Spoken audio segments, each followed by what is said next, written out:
ओम श्री गणेशाय नमः। हरे कृष्णा। प्रबोधिनी एकादशी, देव उठनी एकादशी, उत्थान एकादशी व्रत कथा।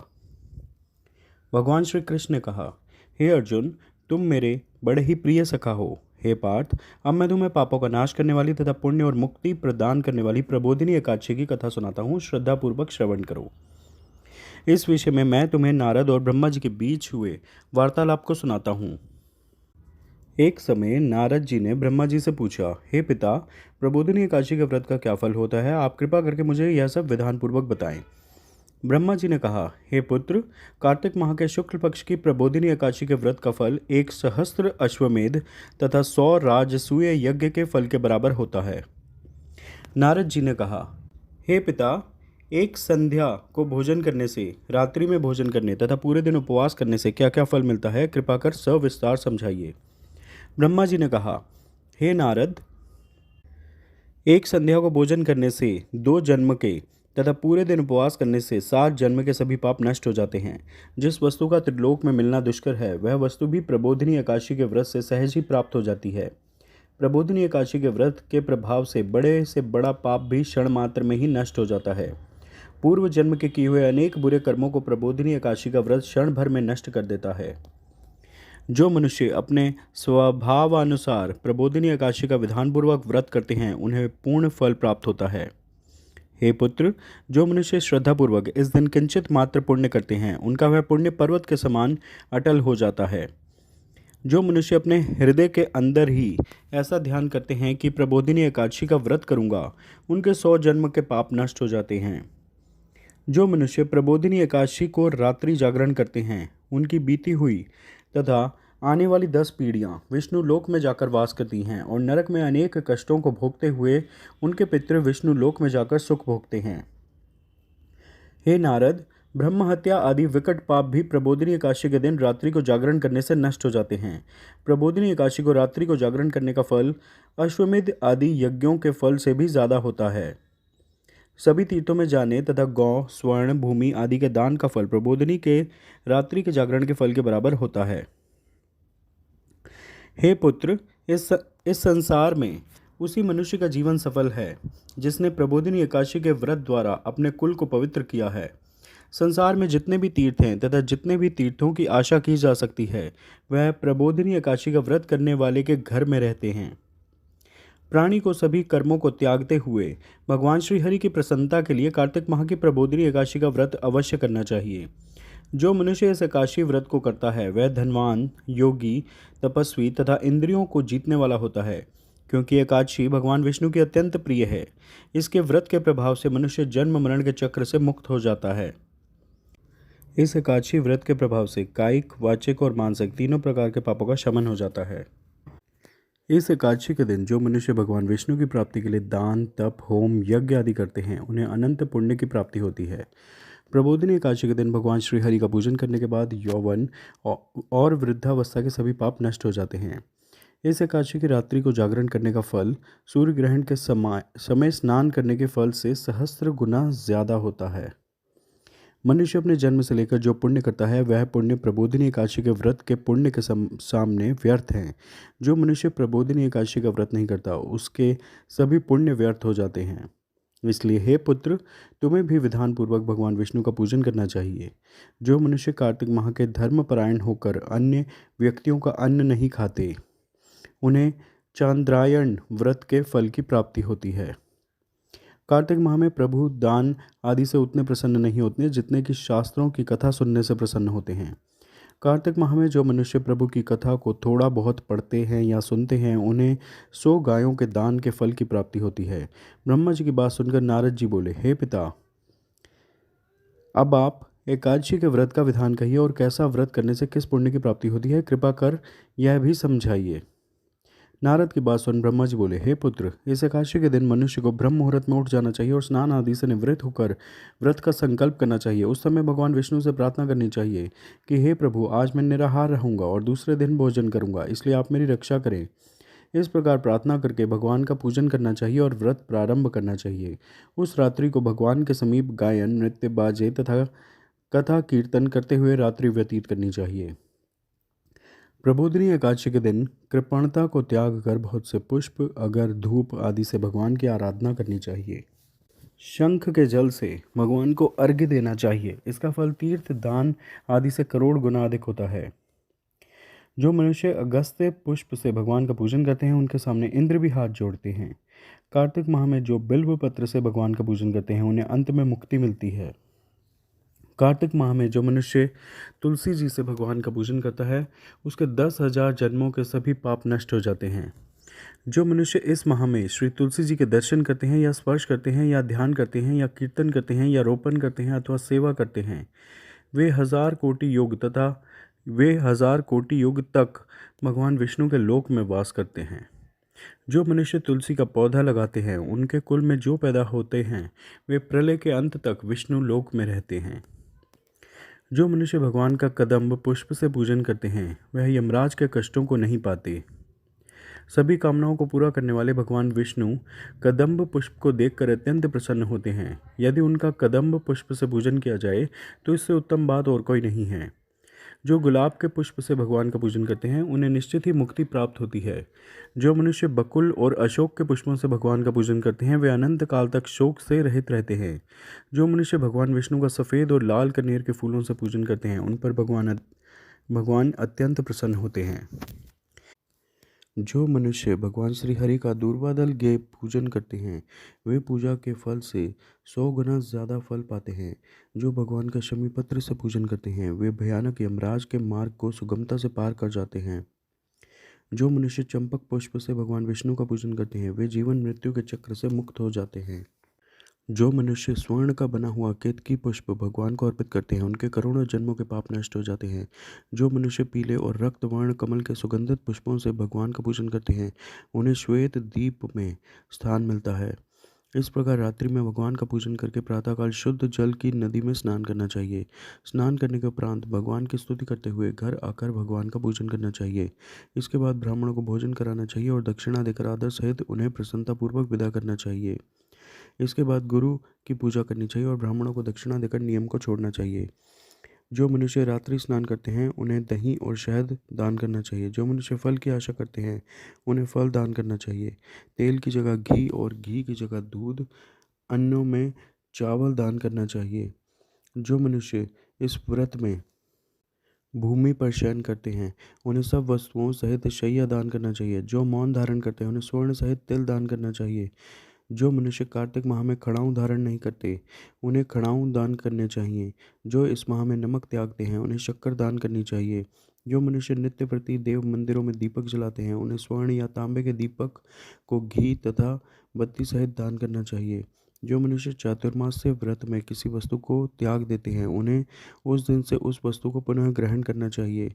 जो मनुष्य प्रबोधिनी एकादशी के दिन विधानपूर्वक व्रत करते हैं, उन्हें अनंत सुख की प्राप्ति होती है और अंत में स्वर्ग को जाते हैं। जो मनुष्य चातुर्मास से व्रत को बिना किसी बाधा के पूर्ण कर लेते हैं, उन्हें दोबारा जन्म नहीं लेना पड़ता। जिन मनुष्यों का व्रत खंडित हो जाता है, उन्हें दोबारा प्रारंभ कर लेना चाहिए। जो मनुष्य इस एकादशी के महात्म्य को सुनते व पढ़ते हैं, अश्वमेध यज्ञ के फल की प्राप्ति होती है। इसका सार है, वेद अध्ययन, तपस्या व त्याग की दृष्टि से चातुर्मास्य का नियम अति महत्वपूर्ण है। भगवान श्री हरि की भक्ति में लीन होने के लिए यह समय अति उत्तम है। गृहस्थ व्यक्ति भी चातुर्मास्य में भगवान विष्णु की भक्ति का पूरा लाभ उठा सकते हैं। प्रबोधिनी एकादशी, देव उठनी एकादशी की एक अन्य कथा।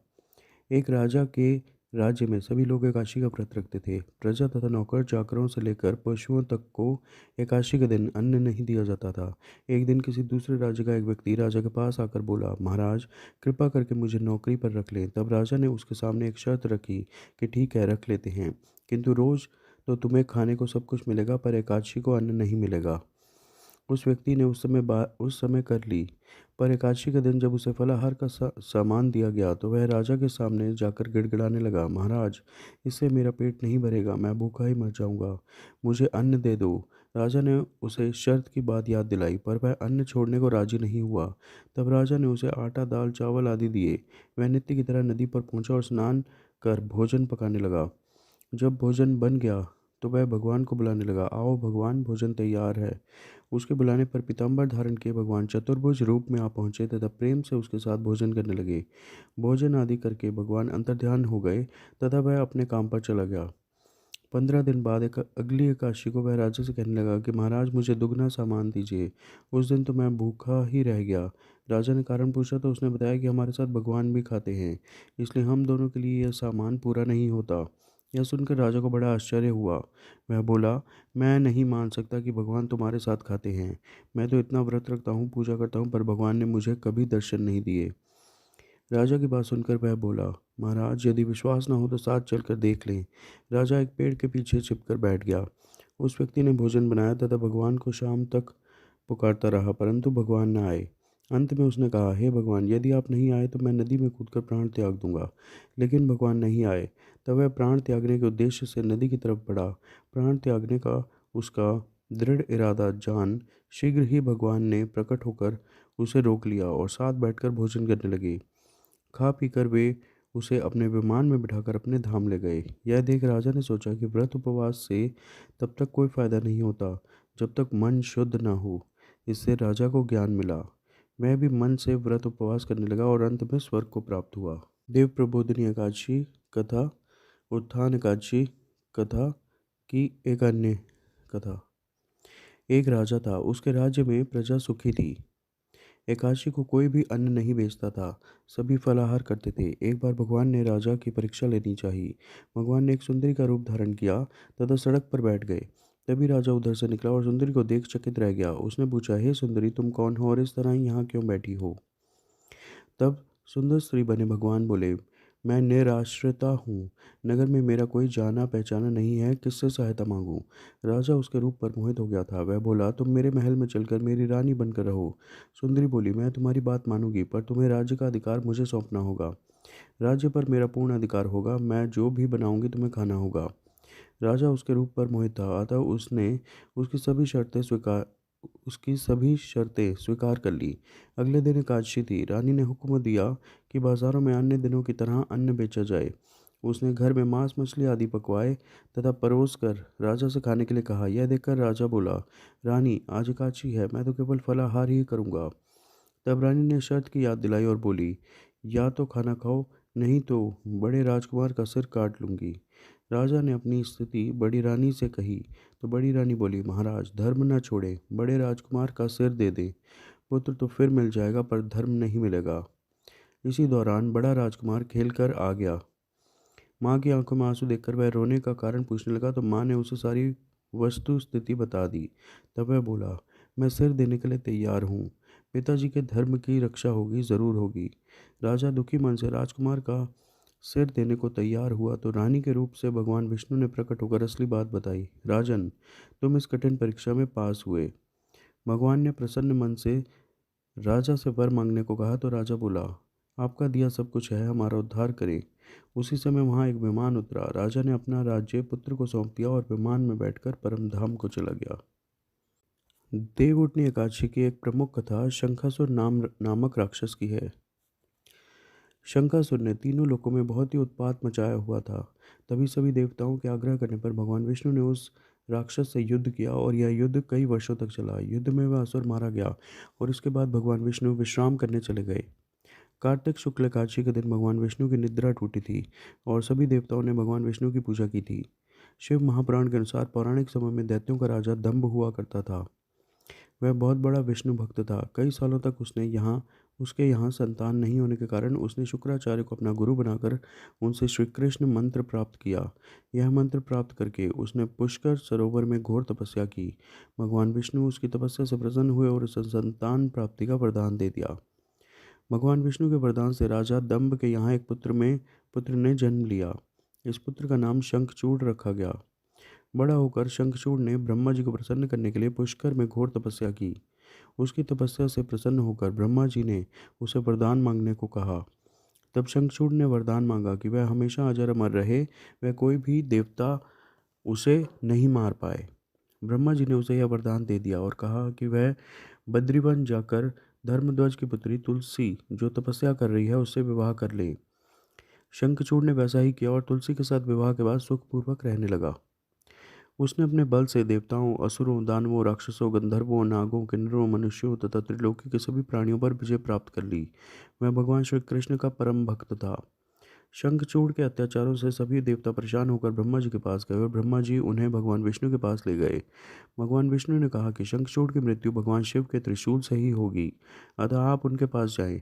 भगवान शिव ने चित्ररथ नामक गण को अपना दूत बनाकर शंखचूड़ के पास भेजा। चित्ररथ ने शंखचूड़ को समझाया कि वह देवताओं को उनका राज्य लौटा दे, परंतु शंखचूड़ ने मना कर दिया और कहा कि वह महेश्वर से युद्ध करना चाहता है। भगवान शिव को जब यह बात पता चली तो वे युद्ध के लिए अपनी सेना लेकर निकल पड़े। इस तरह देवता और दानवों में घमासान युद्ध हुआ। प- परंतु ब्रह्मा जी के वरदान के कारण शंखचूड़ को देवता नहीं हरा पाए। भगवान शिव ने शंखचूड़ का वध करने के लिए जैसे ही अपना त्रिशूल उठाया तभी आकाशवाणी हुई कि जब तक शंखचूड़ के हाथ में श्री हरि का कवच है और इसकी पत्नी का सत्यत्व अखंडित है, तब तक इसका वध असंभव है। आकाशवाणी सुनकर भगवान विष्णु वृद्ध ब्राह्मण का रूप धारण कर शंखचूड़ के पास गए और उससे श्री हरि कवच दान में मांग लिया। शंखचूड़ ने वह कवच बिना किसी संकोच के दान कर दिया। इसके बाद भगवान विष्णु शंखचूड़ का रूप बनाकर तुलसी के पास गए। शंखचूड़ रूपी भगवान विष्णु ने तुलसी के महल के द्वार पर जाकर अपनी विजय होने की सूचना दी। यह सुनकर तुलसी बहुत प्रसन्न हुई और पति रूप में आए भगवान का पूजन किया व रमण किया। ऐसा करते ही तुलसी का सत्यत्व खंडित हो गया और भगवान शिव ने युद्ध में अपने त्रिशूल से शंखचूड़ का वध कर दिया। तब तुलसी को पता चला कि वे उनके पति नहीं बल्कि वे तो भगवान विष्णु हैं। क्रोध में आकर तुलसी ने कहा कि आपने छल पूर्वक मेरा धर्म भ्रष्ट किया है और मेरे पति को मार डाला, अतः मैं आपको श्राप देती हूँ कि आप पाषाण होकर धरती पर रहें। तब भगवान विष्णु ने कहा, देवी, तुम मेरे लिए भारतवर्ष में रहकर बहुत दिनों तक तपस्या कर चुकी हो। तुम्हारा यह शरीर नदी रूप में बदलकर गंडकी नामक नदी के रूप में प्रसिद्ध होगा। तुम पुष्पों में श्रेष्ठ तुलसी का वृक्ष बन जाओगी और सदा मेरे साथ रहोगी। तुम्हारे श्राप को सत्य करने के लिए मैं पाषाण शालिग्राम बनकर रहूंगा। गंडकी नदी के तट पर मेरा वास होगा। देव प्रबोधिनी एकादशी के दिन भगवान शालिग्राम व तुलसी का विवाह संपन्न कर मांगलिक कार्यों का प्रारंभ किया जाता है। हिंदू धर्म मान्यता के अनुसार इस दिन तुलसी शालिग्राम विवाह करने से अपार पुण्य प्राप्त होता है। देव प्रबोधिनी एकादशी कथा, उत्थान एकादशी कथा, देव उठनी एकादशी कथा पूर्ण हुई। कृपया इस वीडियो को लाइक और शेयर करें व चैनल सब्सक्राइब करें। धन्यवाद। श्री कृष्ण गोविंद हरे मुरारी, हे नाथ नारायण वासुदेवा। श्री कृष्ण गोविंद हरे मुरारी, हे नाथ नारायण वासुदेवा। श्री कृष्ण गोविंद हरे मुरारी, हे नाथ नारायण वासुदेवा। हरे कृष्णा। जय लक्ष्मी नारायण।